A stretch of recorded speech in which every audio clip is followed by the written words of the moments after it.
And now, Colgate presents Vincent Price's Halloween special. Now please welcome your host, Prince of Hades, Vincent Price. Welcome, my humble friends.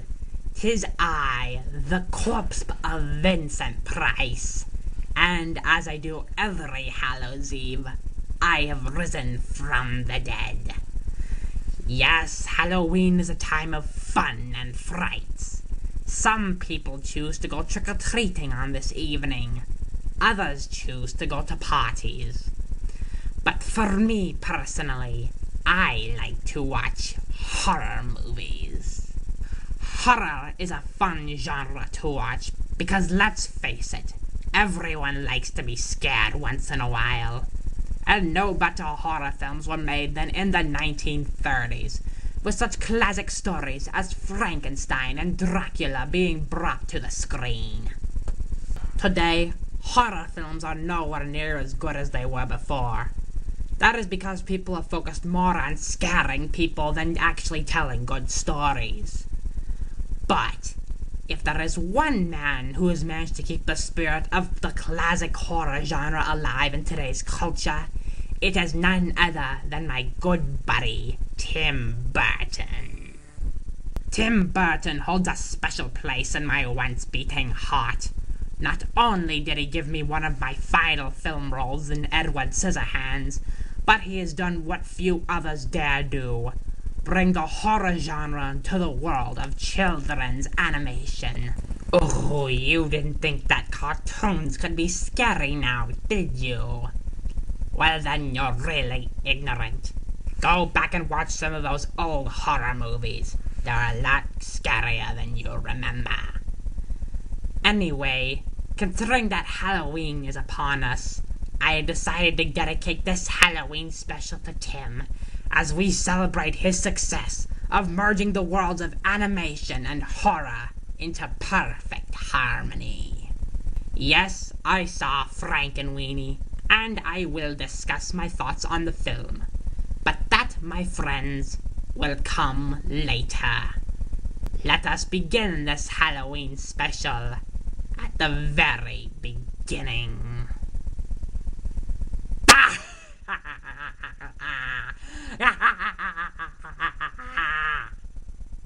After graduating from Cal Arts in 1979, Tim Burton was hired as an animator for the Walt Disney Animation Studios. It was during this time that Tim began making his first short animated film, which he finished in 1982. It is a short that I am particularly fond of, and its name is Vincent.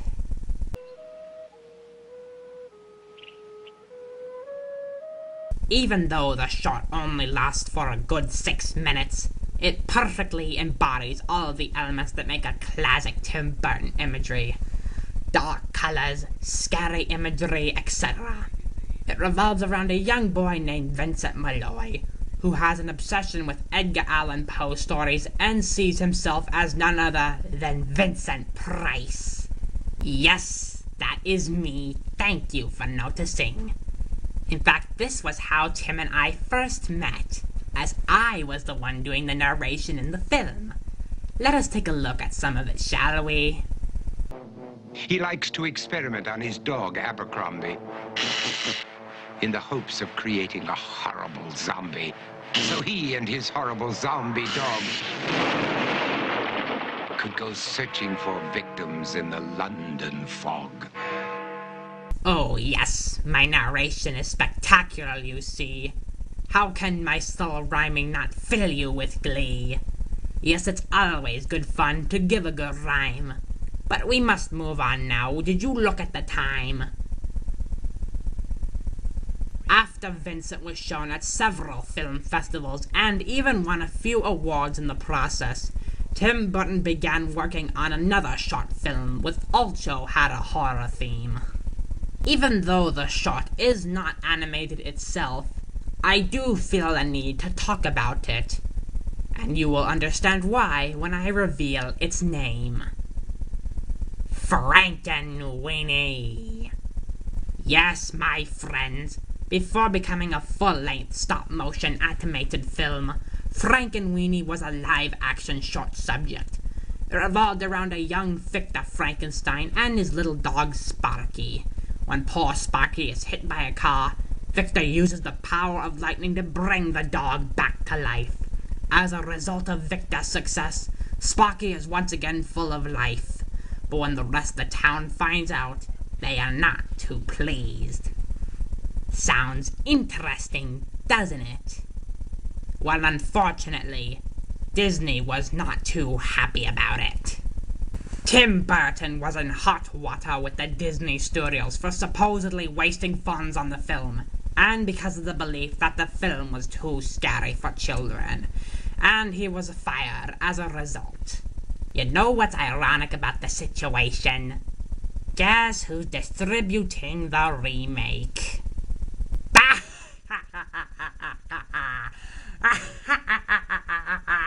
Anyway, after leaving Disney, Tim Burton began to work on other projects.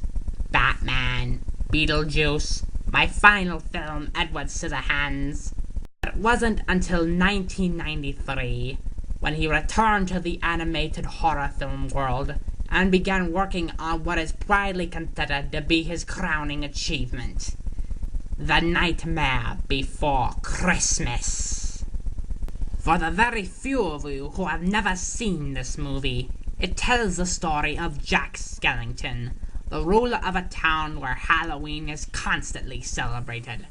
Bored of his lifestyle, Jack makes his way to Christmas Town, where he becomes obsessed with Christmas and tries to bring it to the world himself, but with not so good results.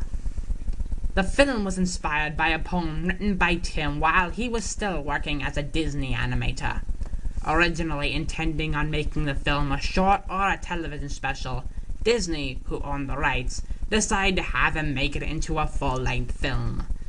Tim was only producing the film, however. Busy with other films to direct, Burton gave the job to his friend, Henry Selick. And considering he would go on to direct James and the Giant Peach and Coraline, I think this was a good move. But why is this movie considered to be one of the best animated films ever made?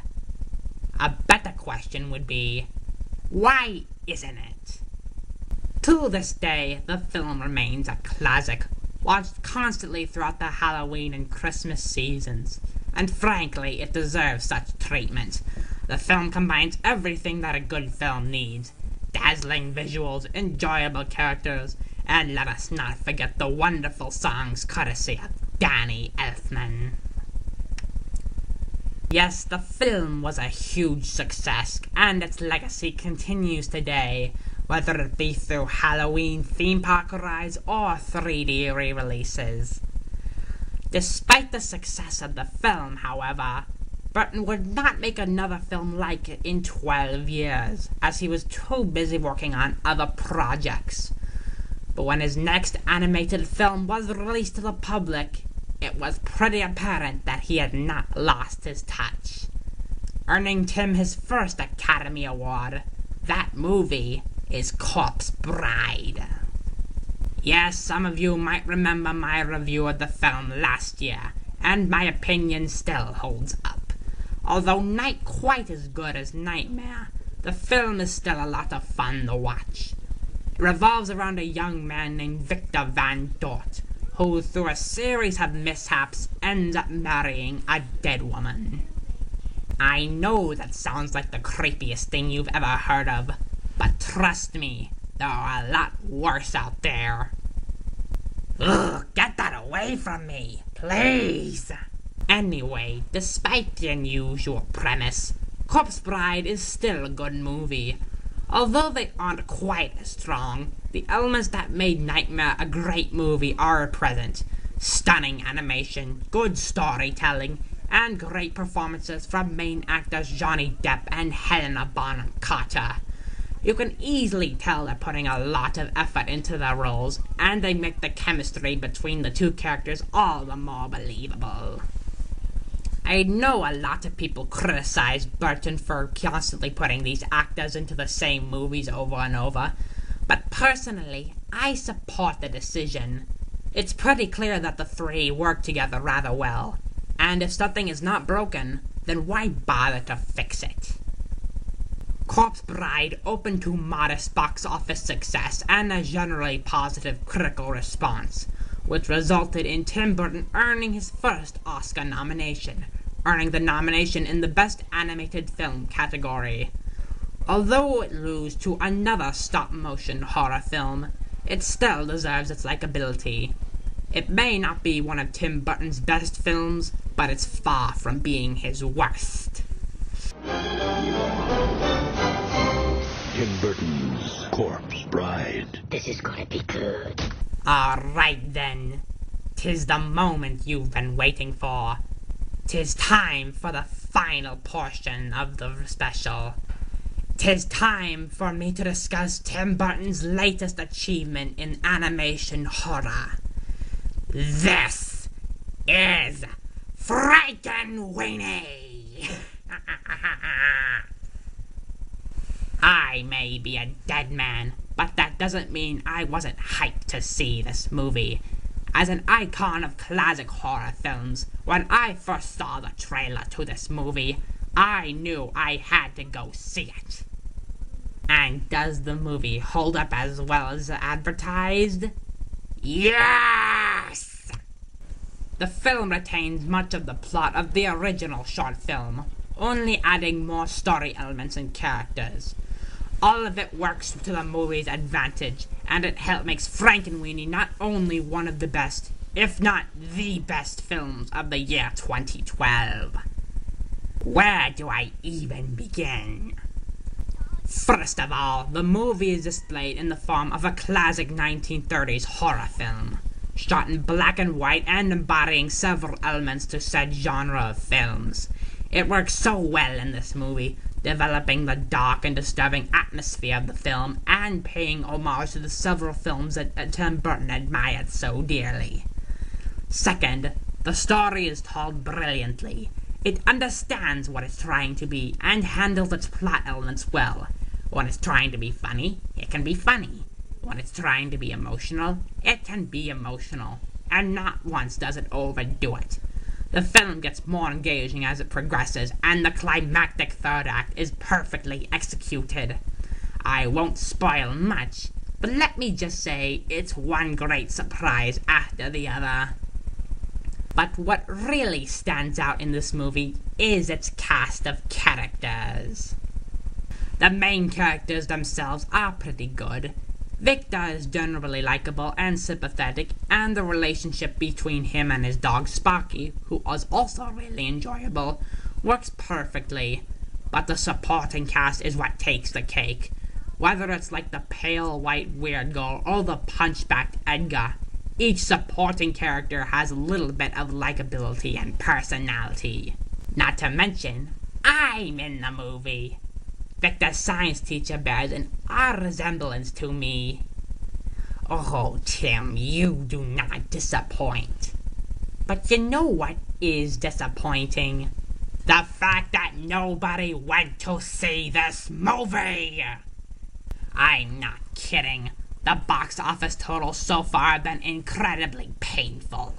The film opened up at number 5 with just barely $11 million in ticket sales. In other words, nobody's taking the opportunity to see this movie, probably favoring some piece of garbage over this masterpiece. You people sicken me. But oh well, the film's relatively small budget should keep it on its feet. And if worse comes to worse, at least the people that do choose to see it will not regret anything. Frankenweenie is a great movie with a great story, a great cast of characters, and a great amount of effort put into it. It's working! Mr. Whiskers? Victor, I need your help. I asked him first! My problem bigger. Yeah, he's right. Frankenweenie in the spectacular, spellbinding Third Dimension. Well then, that is all for my Halloween special of the year. If I'm lucky, I may return next year. Until then, this is Vincent Price saying, Happy Halloween.